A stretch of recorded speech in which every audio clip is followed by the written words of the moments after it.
नमस्कार। आज हम एक ऐसे केस के बारे में बात करने वाले हैं जिसने पूरे देश को हिलाकर रख दिया था।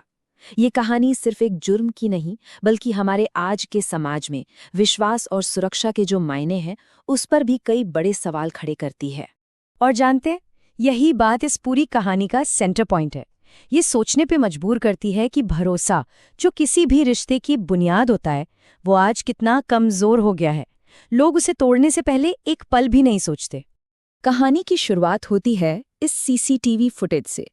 हैदराबाद का एक पॉश अपार्टमेंट है, स्वान लेक, और फुटेज में दो आदमी एक बड़े से बैग के साथ लिफ्ट से बाहर निकल रहे हैं।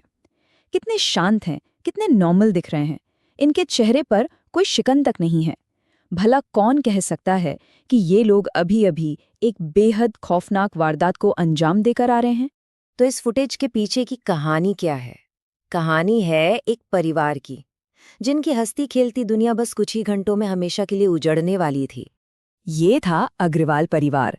राकेश अग्रवाल एक कामयाब स्टील कारोबारी, उनकी पत्नी रेनू जी जो घर संभालती थी, बेटा शुभम 26 साल का जो अपने पिता के साथ ही उनके बिजनेस में हाथ बटाता था, और एक बेटी तमन्ना जो दूसरे शहर में पढ़ाई कर रही थी। सब कुछ बिल्कुल सही था, एक खुशहाल संपन्न परिवार। उस दिन 10 सितंबर की शाम जब राकेश जी और शुभम घर लौटे तो उन्होंने कई बार डोरबेल बजाई, लेकिन दरवाजा नहीं खुला। उन्होंने रेनू जी को फोन किया, पर फोन भी कोई नहीं उठा रहा था। अब उनकी चिंता बढ़ने लगी। घबराकर उन्होंने एक प्लम्बर को बुलाया, जो बालकनी के रास्ते घर के अंदर गया, और जैसे ही अंदर की लाइट जली, जो मंजर सामने आया उसने उनके पैरों तले से जमीन खिसका दी। फौरन पुलिस को इत्तला दी गई। टीम जब मौके पर पहुंची तो क्राइम सीन देखकर वो भी सन रह गए, और यहीं से इस केस की एक एक परत खुलनी शुरू हुई। पोस्टमार्टम रिपोर्ट में जो बात सामने आई वो किसी के भी रोंगटे खड़े कर देने के लिए काफी थी। रेनू अग्रवाल के शरीर पर चोट के 40 अलग अलग निशान मिले थे। 40, ये नंबर बताता है कि हमलावरों के मन में कितनी वहशत भरी हुई थी। रिपोर्ट के मुताबिक मौत दोपहर 3 से 5 बजे के बीच हुई थी। मतलब जब राकेश जी ने पहली बार अपनी पत्नी को फोन किया था, तब तक शायद वो इस दुनिया में थी ही नहीं। लेकिन पुलिस ने इस केस में कमाल की फुर्ती दिखाई। आप देखिए, 10 सितंबर को शाम 7 बजे बॉडी मिलती है, और महज 2 दिन के अंदर 12 सितंबर को पुलिस मुलजिमों को 1250 किलोमीटर दूर रांची से गिरफ्तार कर लेती है। और जब हत्यारों की पहचान हुई तो अग्रवाल परिवार का दुख शायद 100 गुना और बढ़ गया होगा। कातिल कोई बाहर का नहीं था। एक था हर्ष, नया कुक जिसे सिर्फ 10 दिन पहले काम पर रखा था, और दूसरा था रोशन, जो उनके पड़ोसी के घर में पिछले 11 महीने से काम कर रहा था और जिस पर परिवार काफी भरोसा करता था। ये सिर्फ कत्ल नहीं था, ये भरोसे का दोहरा कत्ल था। गिरफ्तारी के बाद जब पूछताछ शुरू हुई तो दोनों ने जो कहानी सुनाई वो सुनकर पुलिस वाले भी हैरान रह गए। उन्होंने पूरी साजिश का एक एक डिटेल बताया। और इस पूरे खौफनाक जुर्म की वजह इतनी मामूली थी कि यकीन करना मुश्किल हो जाए। सिर्फ लालच। हर्ष, जो 10 दिन पहले ही आया था, उसने घर की अलमारी में लॉकर और कीमती सामान देख लिया था, और बस उसके दिमाग में शैतान जाग गया। 8 सितंबर को उसने डकैती का पूरा प्लान बनाया और रोशन को भी अपने साथ मिला लिया।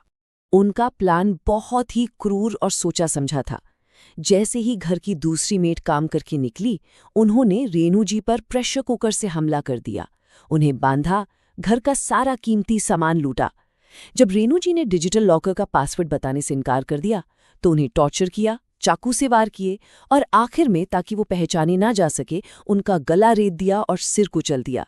और इसके बाद वो आराम से नहाए, कपड़े बदले और दरवाजा बाहर से लॉक करके ऐसे निकल गए जैसे कुछ हुआ ही ना हो। अब यहाँ कहानी का वो हिस्सा आता है जो सिर्फ इस जुर्म के बारे में नहीं, बल्कि हमारे सिस्टम के बारे में है। सवाल ये है कि क्या इस भयानक त्रासदी को रोका जा सकता था? और जवाब है हाँ, बिल्कुल रोका जा सकता था। और सबसे बड़ा सवाल यही है, आखिर कैसे 2 लोग जिनका क्रिमिनल बैकग्राउंड था, वो एक परिवार के इतने करीब, उनके घर के अंदर, उनके किचन तक पहुंच गए और किसी को भनक तक नहीं लगी? जवाब इस स्लाइड में है, और ये जवाब चौंकाने वाला है। हर्ष, जिसकी उम्र सिर्फ 20 साल थी, वो एक ड्रग एडिक्ट था। और हाल ही में एक नशा मुक्ति केंद्र से बाहर आया था। और रोशन 22 साल का, जिस पर इतना भरोसा किया गया, वो एक आदतन अपराधी था।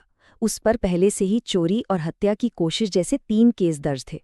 तो चूक कहाँ हुई? चूक हुई सिस्टम में। जिस प्लेसमेंट एजेंसी ने इन्हें काम पर रखवाया, उसने कोई बैकग्राउंड चेक करने की जहमत ही नहीं उठाई। परिवार ने भी पुलिस वेरिफिकेशन नहीं करवाया। उन्हें लगा कि एजेंसी से आए हैं तो सब ठीक ही होगा, और यही वो झूठा भरोसा था जो इस हादसे की वजह बना। तो इस पूरी भयानक कहानी से, इस पूरी ट्रेजेडी से हम क्या सीख सकते हैं?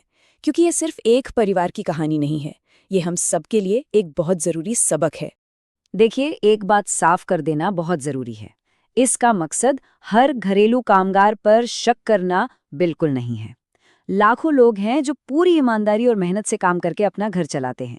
ये कहानी उन अपराधियों के बारे में है जो अच्छे लोगों की आड़ में सिस्टम की कमियों का फायदा उठाकर हमारे घरों तक पहुंच जाते हैं। तो फिर किया क्या जाए? हम अपनी और अपने परिवार की सुरक्षा के लिए कौन से कदम उठा सकते हैं? सबसे पहला और सबसे ज़रूरी कदम है पुलिस वेरिफिकेशन। किसी को भी काम पर रखने से पहले, चाहे वो किसी भी एजेंसी से क्यों ना आया हो, वेरिफिकेशन ज़रूर कराएं। घर में कीमती चीज़ों का दिखावा करने से बचें। हो सके तो सीसीटीवी कैमरे लगवाएं। और हाँ, इन प्लेसमेंट एजेंसीज की जवाबदेही तय करने के लिए सख्त कानूनों की मांग करें। और आखिर में बस ये एक बात इस पूरी कहानी का निचोड़ है। भरोसा करना जरूरी है, उसके बिना समाज नहीं चल सकता। लेकिन आज के दौर में उस भरोसे के साथ साथ थोड़ी सी सतर्कता रखना ही असली सुरक्षा है। ये वो सबक है जिसे हम सबको हमेशा याद रखना चाहिए।